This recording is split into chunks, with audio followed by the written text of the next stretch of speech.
Chapter 8, Section 2, Set Operations and Compound Inequalities. In this section, we're going to find the intersection of two sets. We're also going to solve compound inequalities that have the word "and," which will imply intersection. And then we're going to find the union of two sets, and then we're going to solve compound inequalities that with the word "or," which implies the union. So we have to think back to our days way back at the beginning of the semester in Chapter 2, when we solved simple linear inequalities, and I think that was section 8 of chapter 2 if I'm not mistaken. And I also went over the idea of interval notation to use to write the solution sets, because the solutions to inequalities typically are a set of infinitely many answers, infinitely real numbers. In this particular section, we're going to kind of step it up a notch here, so to say, and we're going to do what we call compound inequalities, which are two simple inequalities connected by the words "and" or. Now, I kind of explain this to my students sometimes by the idea of what we call a compound sentence in our English class. That's two simple sentences connected with some kind of a transition word, like the word "and" or like the word "or." So it's got two parts to it, and then we're going to take, based on what word is used, "and" or, we're going to take the intersection, we're going to take the union of those sets. But before we get to the actual inequalities, which aren't too far away, let's consider two sets of numbers, which I'm going to call A and B. Now, these two sets of numbers, A and B, are defined as A being the set 1, 2, 3, 4, 5, and B being the set 4, 5, 6, 7. So these are finite sets, and as we can see that there's some common elements to these two sets. The set of all elements that are in both A and B, the set is called the intersection of sets A and B. So the intersection symbol is kind of an upside down looking U. Okay, so if you see A, U, upside down U, B, that means the intersection of the two sets A and B. So these are the ones that are in both A and B. Okay, so if you look at A and you look at B, these two, 4 and 5, are in this one as well, 4 and 5. So these make up the intersection of the sets. And so we write that the intersection of sets A and B is equal to the set 4 or 5. If you think of the sets A and B as circles here, kind of like a Venn diagram, you can see that the two circles overlap, and this part where they overlap right here, that's the intersection. Okay? So with the word intersection, we want to think of the word "and," because it has to be both. I remember years ago when my daughters were smaller, they'd go, "Can I have my allowance?" And I'd say, "Well, you can have your allowance once your bed is made and once you picked up all the clothes off the floor and put them away." I had to use the word "and" because if I used the word "or," they would just do one of the two. With "and," they have to do both. They have to be in both sets. All right? So now, let's use a compound inequality. Now, a compound inequality are going to be two inequalities, two simple inequalities, connected with either the word "and" or, and we're going to start out by using the word "and." So I have 2x, let me erase this up just a little bit more.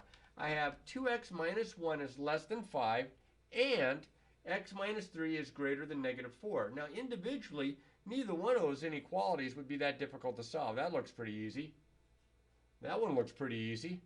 So I'm going to solve each one like two separate problems. I'm just going to remember that in between these two inequalities, I have the word "and." I'm taking the intersection. So for the first inequality, I'd add 1 to both sides, and then I divide by 2. Remember, if you multiply or divide both sides of an inequality by a negative number, you must reverse the order. But I divided by a positive 2, so the order stays the same. And on this side, all I really did here was I added 3 to both sides to get the variable by itself. So I have this part. Now, that part right there is one way to state the answer. But what I want you to do now is I want you to think of this as an intersection. I am going to draw a number line out, and I'm going to put down these two key sets right here. I've got -1 as a key number, and I have 3 as a key number. 3 would be to the right of the -1. Okay, x is less than 3 would look like this. It'd be an open circle at 3, and then I would shade in to the left. You see how I did that? Darkened it in pencil with an arrow on that side. Now, the next part, I'm going to use I didn't bring my red pencil with me, doggone it.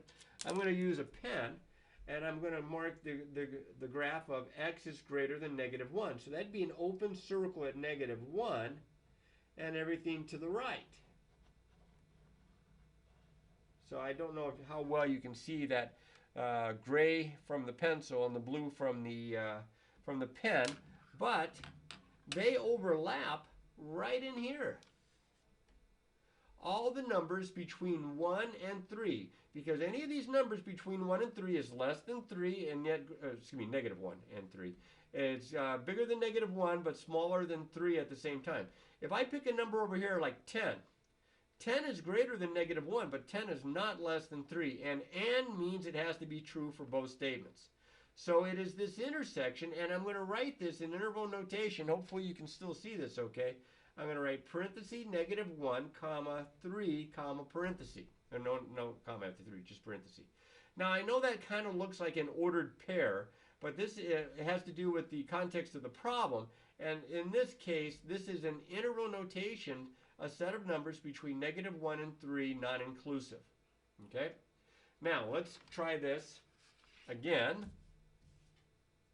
But before we do here, there we go. Let me move this over here. Let's look at one more that has an and in the middle. Now this time it says solve and graph. And as you can see, I have 3 examples here, all compound inequalities, all involving the word and. You can see it here, here, and here. So the first one I've already worked out, and it's already on paper, and you can follow along. So I have x plus 3 is less than 1, and x minus 4 is greater than -12. So here I would subtract 3 from both sides. And I get x is less than -2. Over here I would add 4 to both sides. And I get x is greater than -8. So notice that on my number line here, and you can kind of see I graphed above so that it'd be easier to see where they overlap. I graphed these two sets. X is less than -2. Here's -2. It'd be an open circle, and I would go everywhere to the left. X is greater than -8. That'd be an open circle here at -8, and everything to the right. And you can see where it overlaps right in there, where the two lines or two rays overlap. And so it does not include either endpoint, because even though -8 is part of this one, it's not part of this one. And even though -2 is part of this one, it's not part of this one. So it's open circles at -8 and -2 and everything in between. So in interval notation, we would write it not with open circles, but with parentheses. And then we would write the interval notation form. That was the interval notation of the graph. And then the interval notation right here. I want you to get used to being able to do both of these. Graphing without the open circles and the filled in circles, instead of using parentheses and brackets respectively, and then being able to write your answer in interval notation as well. You're going to be doing this a lot in college algebra, pre-calculus, and so on. Next guy up. Problem part B here was 2x is less than or equal to 4x plus 8, and 3x is greater than or equal to -9. Well, this is another compound inequality, and it's an intersection. Now, another term for intersection when you're talking about compound inequalities, excuse me, is what they call a conjunction, okay? Kind of like there's a conjunction as a word in between two simple sentences, kind of. So in this case, I'm going to solve for x, and I have x's on both sides, but this guy here has a plus 8. So I'll get the x's on the left here. I'm going to subtract 4x from both sides. And I'm just going to go ahead and write it like this, because I want to make sure I have enough space. And 2x minus 4x is -2x is less than or equal to 8. And, okay, I have over here 3x is greater than or equal to -9. I'm going to divide by 3. Now here I'm going to divide both sides by -2. Maybe I should just finish this one and then come back over here. I don't want to confuse you by jumping back and forth. Now, if I divide both sides by -2, I have to reverse the order, and this becomes a greater than or equal to. So on this time, I'm going to have 2 greater than or equal to's. That's kind of wild. So I have x is greater than or equal to 8 divided by -2 is -4. And then over here, divide by 3, and I get x is greater than or equal to negative 3. X is greater than, or negative 3 is. X is greater than that. And remember, this is an and. So I'm going to draw a number line out. I'm going to put down my two key numbers, negative 4 and negative 3. Make sure you put them in the right order. So I want all numbers greater than or equal to negative 4. So that would be a bracket, and then everything to the right, greater than, bigger. X is greater than or equal to negative 3 would be a bracket at negative 3, and then everything to the right of negative 3. Do you see where they overlap? It's actually an infinite set. Well, I shouldn't say an infinite set, an unbounded set. And it's going to be from negative 3 on. Any number that solves this one is going to solve this one. So I'm going to write my solution in integral notation as bracket negative 3 comma 8. Okay. So it was very important that I took care of this when I divided both sides by negative 2, by making sure of my inequality sign. I had to reverse the order because I divided by a negative. All right, this next example, the third one here on the list, let me write it down real quick, is x plus 2 is greater than 3 and, oh, I can't read it, 2x plus 1 is less than negative 3. Okay, let's see what happens here. Move this to the side. I'm going to solve this one, and again, it's an and, so be careful here. It's an intersection. I'm going to subtract 2 from both sides. I'll go ahead and write it out. And I get x is greater than 1. And let's see what else here. Here I'm going to subtract 1 from both sides. I get 2x is less than negative 4. Then I'm going to divide by 2, and because I'm dividing by a positive 2, I do not reverse the order. I get x is less than negative 2. So let's see what I have here. I'm going to draw my number line out. I'm going to put a negative 2 here. I'm going to put a positive 1 here. X is greater than 1. That would look like a parenthesis at 1 and everything to the right. X is less than negative 2. That would look like a parenthesis at negative 2 and everything to the left. Well, they don't overlap. There's no numbers in common. There are no numbers greater than 1 and at the same time less than negative 2. So, empty set. That one actually doesn't have a solution. Now, these two examples that I just showed you are special cases where you get everything on one side or you get no overlapping at all and you get the empty set. So what we're going to do is we're going to practice enough of these, but most of your problems, you're going to end up with something that looks like an interval of numbers like we did in the very first example. It's going to look like this probably 90% of the time. You'll get the occasional special example here, special type of problem, special case, let's say, but not all that often. So that's intersection, and what we're going to go to next is the idea of what we call a union. All right, now it says, let's consider the following two sets. And here again are the same two sets A and B. We define the union of sets A and B to be the set of all elements that are in both sets. In both sets. Not, how did I say it before? I don't want to get the wording all mixed up. Oh, in the other one it said that are in both A and B.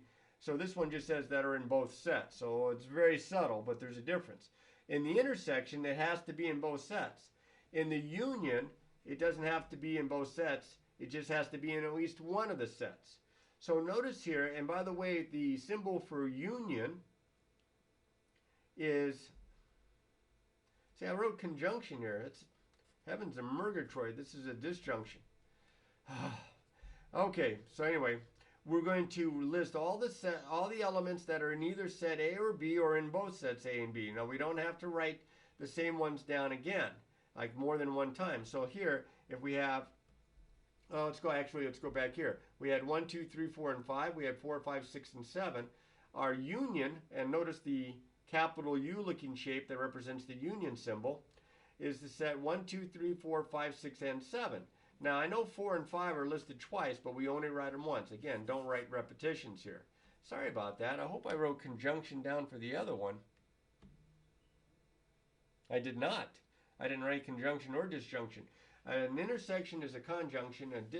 A union is a disjunction. All right, so now, this set from A union B is the set of all elements that are either in set A or in set B or in both sets A and B. So here's another example. Set A, we'll define A to be the numbers, the set 3, 4, 5, and 6. And we'll define B to be the set 5, 6, and 7. The union of the two sets is the set 3, 4, 5, 6, and 7.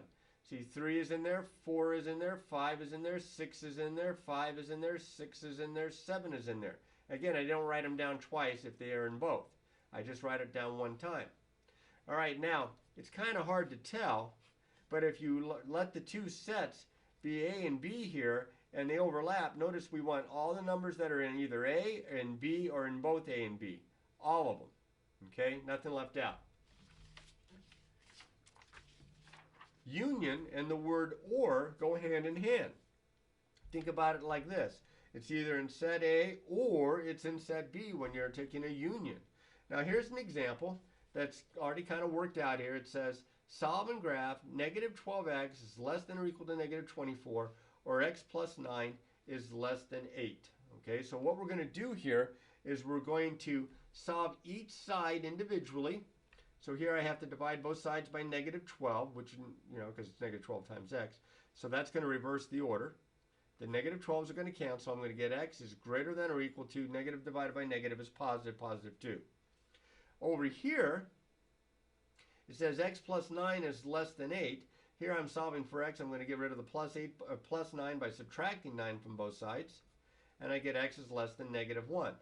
Now, the graph is every point that's in both of these sets, either in this set or in this set or in both combined. So what I do here is I draw out a number line. Here are your two key values, negative 1, positive 2. Now I'm just having the open dots and the filled in dots. If I graph above, x is greater than or equal to 2 would be a filled in circle shaded to the right. X is less than negative 1 would be an open circle shaded to the left. I want everything in both, so it's going to be this part and this part. Okay?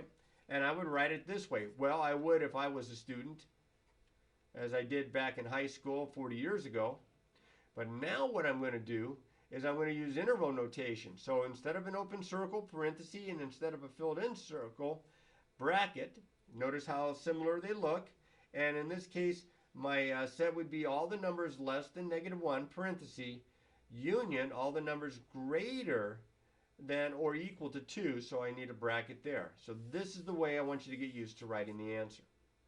All right, we have 3 examples here. I hope I have enough scratch paper. I have some, oh, here's a piece of lined paper, because I don't think I can squeeze all 3 of those in the space that I have provided.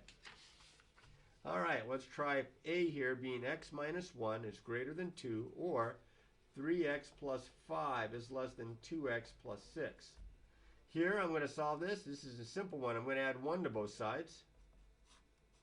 I get x is greater than 3. That was easy. Over here I've got to get the variable on one side. I have 3x on the left, 2x on the right. Both sides also have an extra term. So I think I'll get rid of the smaller one to end up with a positive number, just in case I have to divide.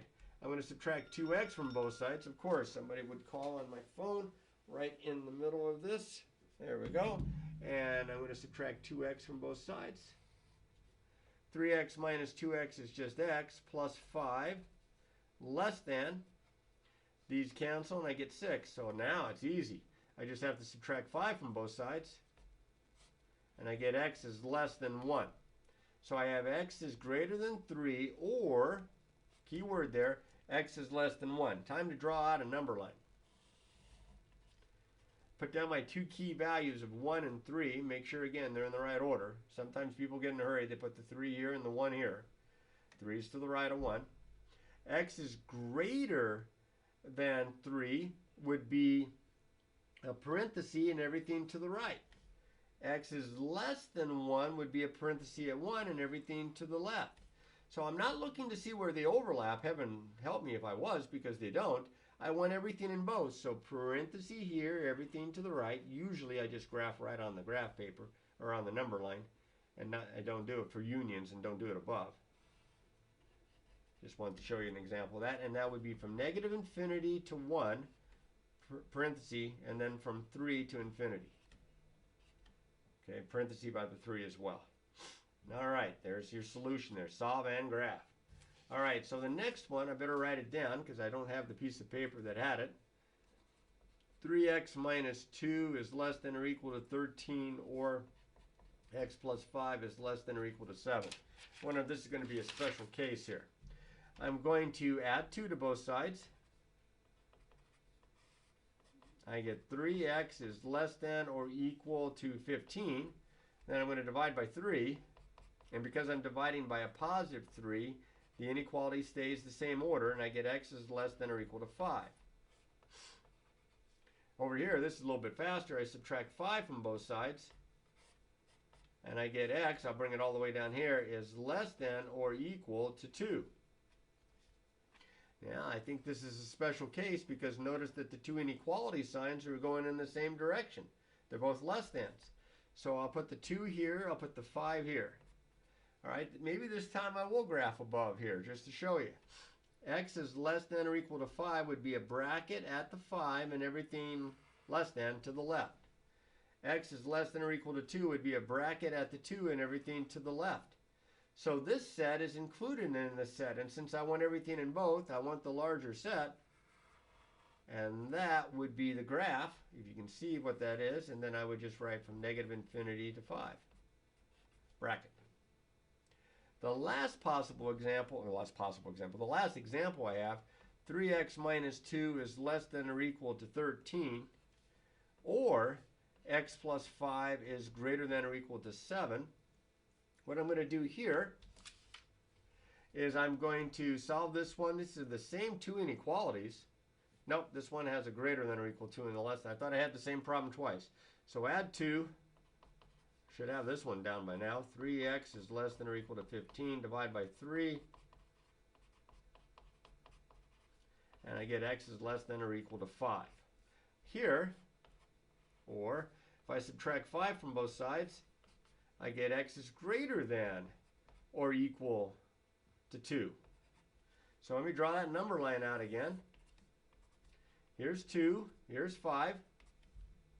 All right, the first one says x is less than or equal to 5. That would look like this, like it did above. And then here, x is greater than or equal to 2. That would be this, and everything to the right. Well, I know it overlaps, but that's fine. That's part of the set. It's everything in both. That's the whole number line. So you would shade in the whole number line here with arrows and go from negative infinity to infinity. All right, so this is true no matter what number you plug in. It's either going to solve the left inequality, the right inequality, or possibly even both inequalities. So the union would be the set of all real numbers. Now, before I stop, because that's really my last example, unless I lost a sheet of paper somewhere, I wanted to mention one thing about the ands. If I write down 2x plus 1 is greater than negative 3, and let's see here, I got to get one to work out here. So that's, and how about 3x is less than 9. Here I subtract 1 from both sides, and I get 2x is greater than negative 4. I divide by 2.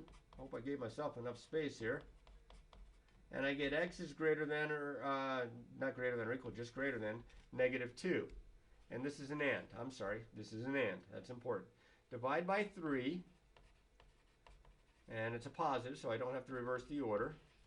So I have and x is less than 3. Now, here's the thing. We know how to write this out. Here's negative 2. Here's positive 3. X is greater than negative 2 would be these numbers. X is less than 3 would be these numbers. So it would be the numbers that are in the set here between negative 2 and positive 3. And we would write negative 2, positive 3, like that. But I wanted to make mention that sometimes they'll combine something like this, like they used to in when we were solving inequalities years ago without the interval notation, and they would say this: negative 2 is less than x is less than 3. Now we're going to get to these in a later section, but this is called an extended inequality. It was just another way to combine these two into a somewhat simpler statement. All right, so practice these problems as soon as you can. Practice, practice, practice.